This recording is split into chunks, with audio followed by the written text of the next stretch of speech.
Jopuonj auchiel mag sikund primar ma itumbe DOK ma itudo kod ketho mar keto nyithindo gi kum mar anjao manyicha onasi e tipo moro mar video koro nochwal e doho. Jopuonj go kwedo ketho ma osomnegi e doho mar timo anjao ne nyithindo go ataro mar chik. Gichopo e nyim jayal bura mar doho ma Ogembo Kalista Sindani. Gin kanyakla koda Evelyn Mora, William Isoka, Drusilla Mora, Angelica Masia, Catherine Mukira kod Gladys Kwamboka ma duto owe thuolo gi rambun ka girito ni burano biro tal kendo tarik 20 mar dweni. Even 12 hours since that order was granted. Subjected the same pupil. I have considered the objection raised by the prosecutor in this matter.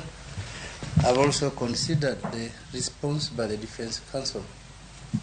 It is the finding of this court that bond is a constitutional issue and an entitlement that can only be taken away under compelling reasons. In the present case, there are no compelling reasons established, no affidavit filed or sworn by the investigating officer.